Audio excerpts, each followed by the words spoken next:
ಬಾಗಲಕೋಟೆ ಜಿಲ್ಲೆಯ ನೇಕಾರ ನಗರಿ ಎಂದೇ ಪ್ರಸಿದ್ಧಿಯಾಗಿರುವ ರಬಕವಿ ಪಟ್ಟಣದಲ್ಲಿ ಮೊಹರಂ ಹಬ್ಬವನ್ನು ಸಂಪ್ರದಾಯಬದ್ಧವಾಗಿ ಹಾಗೂ ಅತ್ಯಂತ ವಿಜೃಂಭಣೆಯಿಂದ ಆಚರಣೆ ಮಾಡಲಾಗಿದೆ. ಮುಸ್ಲಿಂ ಸಮುದಾಯದ ಧಾರ್ಮಿಕ ಆಚರಣೆಯಾಗಿರುವ ಮೊಹರಂ ಹಬ್ಬದಲ್ಲಿ ಹಿಂದೂ ಮತ್ತು ಮುಸ್ಲಿಂ ಸಮುದಾಯದವರು ಭೇದ ಭಾವ ಮರೆತು ಒಗ್ಗಟ್ಟಿನಿಂದ ಭಾಗವಹಿಸಿದ್ದು ಧಾರ್ಮಿಕ ಸೌಹಾರ್ದತೆಗೆ ಸಾಕ್ಷಿಯಾಗಿದೆ.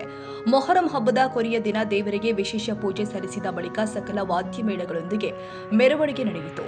ನಂತರ ಡಿಜೆ ಸಂಗೀತಕ್ಕೆ ಹಿಂದೂ ಮುಸ್ಲಿಂ ಸಮುದಾಯದ ಯುವಕರು ಹಾಗೂ ಭಕ್ತರು ಒಟ್ಟಾಗಿ ಹೆಜ್ಜೆ ಹಾಕಿ ಸಂಭ್ರಮಿಸಿದ್ರು. ದೇವರ ಮೆರವಣಿಗೆಯಲ್ಲಿ ಎರಡು ಸಮುದಾಯದವರು ಒಂದಾಗಿ ಪಾಲ್ಗೊಂಡು ಪರಸ್ಪರ ಸಹೋದರತ್ವದ ಸಂದೇಶ ಸಾರಿದ್ರು. ಈ ಭಾವೈಕ್ಯತೆಯ ದೃಶ್ಯವನ್ನ ಕಣ್ತುಂಬಿಕೊಳ್ಳಲು ರಬಕವಿ ಸೇರಿ ಸುತ್ತಮುತ್ತಲಿನ ಗ್ರಾಮಗಳಿಂದ ಸಾವಿರಾರು ಭಕ್ತರು ಆಗಮಿಸಿದ್ರು. ಹಬ್ಬದ ಸಂಭ್ರಮದಲ್ಲಿ ಯಾವುದೇ ಅಹಿತಕರ ಘಟನೆ ಜರುಗದಂತೆ ಪೊಲೀಸ್ ಇಲಾಖೆ ಹಾಗೂ ಗೃಹ ರಕ್ಷಕ ದಳದ ಸಿಬ್ಬಂದಿ ಬಿಗಿ ಭದ್ರತಾ ವ್ಯವಸ್ಥೆ ಕೈಗೊಂಡು ಅಚ್ಚುಕಟ್ಟಾಗಿ ಕರ್ತವ್ಯ ನಿರ್ವಹಿಸಿದ್ರು. ರಬಕವಿಯಲ್ಲಿ ಪ್ರತಿ ವರ್ಷ ನಡೆಯುವ ಮೊಹರಂ ಆಚರಣೆ ಧಾರ್ಮಿಕ ಸೌಹಾರ್ದತೆ, ಪರಸ್ಪರ ಗೌರವ ಮತ್ತು ಸಾಮಾಜಿಕ ಏಕತೆಯ ಸಂಕೇತವಾಗಿ ಗುರುತಿಸಿಕೊಂಡಿದ್ದು, ಈ ಬಾರಿಯೂ ಕೂಡ ಅದೇ ಸಂಪ್ರದಾಯವನ್ನ ಜನ ಯಶಸ್ವಿಯಾಗಿ ಮುಂದುವರೆಸಿದ್ರು.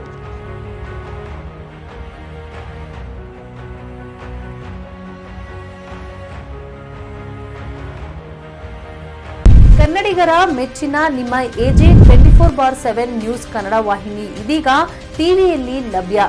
ವೇಳೆ ನೋಟಿಸ್ ಕೊಟ್ಟಿದ್ರೆ ವಾಪಸ್ ತಗೋತೀವಿ. ಇವತ್ತು ವಕ್ಫ್ ಪ್ರಾಪರ್ಟಿ ಅಂತೇಳಿ ಬರ್ತದೆ ಅಂತ ಹೇಳಿದ್ರೆ ರೈತರ ಬೀದಿಗೆ ಬಂದ್ರೆ ಏನ್ ಮಾಡ್ಬೇಕಾಗತ್ತೆ? ಯಾರು ವೋಟ್ ಹಾಕಿಲ್ಲ ಅಂದ್ರೆ ಗ್ಯಾರಂಟಿನೆಲ್ಲ ಸ್ಟಾಪ್ ಮಾಡ್ಬಿಡ್ತೀವಿ.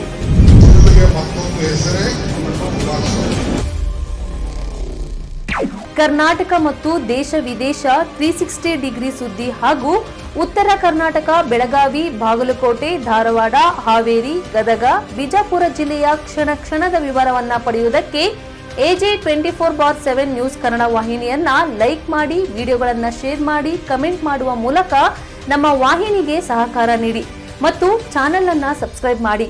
ಧನ್ಯವಾದಗಳು.